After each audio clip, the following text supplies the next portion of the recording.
ننګرهار کې د هیواد په کچه په لومړي ځل د سرطاني ناروغیو روغتون جوړ شو. دغه روغتون پرانیستي ته د عام روغتیا وزیر مولوي نور جلال جلالي هم راغلی وو. نوموړي د پرانیستي په مراسمو کې وویل ننګرهار ته د سفر موخه د سرطاني روغتون پرانیسته، حفظوي روغتون کې د ICU ارتقا او په فاطمه الزهرا روغتون کې د OPD څنګه پرانیسته ده. دلته ننګرهار حفظوي روغتون کې یو څو پرانیستي وي، یو څو بخښونو. یو ننګرهار کې د کینسر یا د سرطاني امراضو لپاره مونږ معیاري د شفاخانه نه درلودله.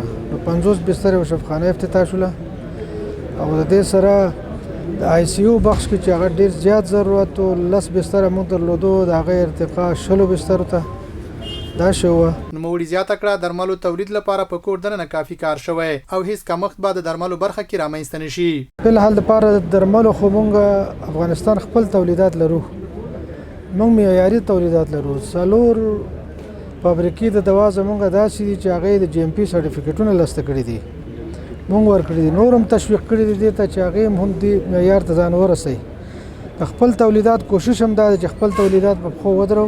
ننګرهار مرستیال والی د عام روغتیا وزیر وغوښتل چې ننګرهار کې روغتیا برخې ته ډیر کار وکړي، ځکه دلته نفوس ورځ په ورځ په ډیرېدو دی او ډیری کډوال هم دلته مېشت کیږي.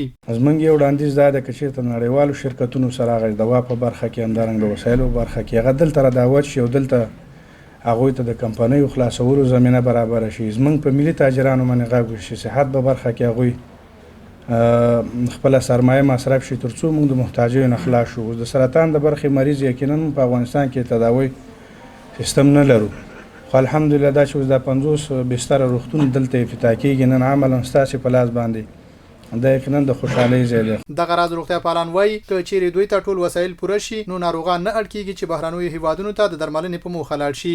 په روغتون کې چې خدمات کې وسایل ضرور دي. نن خو ټکنالوژي زمانه ده، د طبابت په برخه کې عصري ټکنالوژي ته ضرورت ده. وسایل غواړو درنه دغه ټول جناستي دوی په نمائندګۍ دا خبره کوم، د خپل ولایت په نمائندګۍ، د حوزوي شفاخانه په نمائندګۍ، د ټول حوزوي کتلې په نمائندګۍ دا خبره کوم. وسایل غواړو.